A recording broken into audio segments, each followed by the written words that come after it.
బెగ్గరన్నందుకే తాతని కత్తితో వ్యాపారవేత్త జనార్దన్ రావు కేసులో సంచలన విషయాలు. హైదరాబాద్ పంజగుట్టలో ప్రముఖ వ్యాపారవేత్త జనార్దన్ రావు హత్య కేసులో ఆయన మనవడు కీర్తి తేజ్ పోలీస్ కస్టడీ ముగిసింది. 3 రోజుల పాటు జరిగిన విచారణలో అతను తాతను హత్య చేసిన వివరాలపై నోరు విప్పలేదు.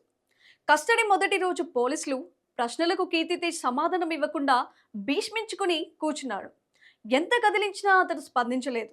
హత్య జరిగిన స్థలానికి తీసుకెళ్లి సీన్ రీకన్స్ట్రక్షన్ చేయడానికి ప్రయత్నించగా పూర్తిగా సహకరించలేదు. అయితే రెండో రోజు విచారణలో కీర్తి తేజ్ నోరు విప్పి హత్య వెనుకున్న అసలు కారణాలను బయటపెట్టాడు. కీర్తి తేజ్ తన తాతను హత్య చేసిన విధానం, ఎందుకు చేశాడో పంజగుట్ట పోలీసులకు వివరించారు. ప్రతిరోజు తన తాత జనార్దన్ రావు అనుమానించేవాడని, అది భరించలేకనే ఈ ఘోరానికి పాల్పడినట్లు కీర్తి తేజ్ వెల్లడించాడు.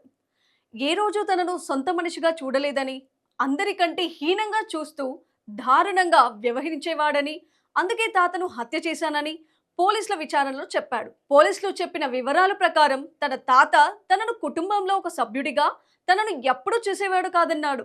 ప్రతిరోజు తనను బెగ్గర్ అంటూ తిట్టడమే కాకుండా ఆఫీస్కు వెళ్తే అక్కడ కూడా అనుమానించేవారని కీర్తి తేజ్ చెప్పుకొచ్చాడు. దీంతో స్టాఫ్ కూడా తనను చిన్న చూపు చూశారంట. ఆస్తి పంపకాలు, పదవుల కేటాయింపులోనూ తనను తక్కువ చేశాడని, చివరకు డైరెక్టర్ పదవి కూడా జనార్దన్ రావు రెండవ కుమార్తె కొడుకుకు ఇచ్చాడని, అప్పటి నుంచి తనకు తాతకు మధ్య గొడవలు పెరిగాయని చెప్పుకొచ్చాడు కీర్తి తేజ్.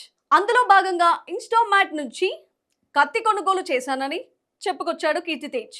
హత్య జరిగిన రోజు తనకు తాతకు మధ్య పెద్ద ఎత్తున గొడవ జరిగిందని, తనకు వాటా కావాలని అడిగితే కుదరదు పొమ్మనడంతో కోపంతో కత్తితో కసితీరా పొడిచి చంపేసి తర్వాత అక్కడి నుంచి పారిపోయానని కీర్తి తేజ్ చెప్పుకొచ్చాడు. హత్య చేసిన తర్వాత బిహెచ్ మక్తా ఎల్లమ్మగూడ పక్కనే ఖాళీ స్థలంలో కత్తి, రక్తంతో పాటు కూడిన బట్టలను తగలబెట్టానని వివరించాడు కీర్తి తేజ్. అయితే మంటల్లో కత్తి కాలిపోకుండా అలాగే ఉండడంతో పోలీసులు ఆ కత్తిని స్వాధీనం చేసుకున్నారు. విచారణ అనంతరం కీర్తి తేజ్ ని చంచల్గూడ జైలుకు తరలించినట్లు పోలీసులు చెప్పుకొచ్చారు.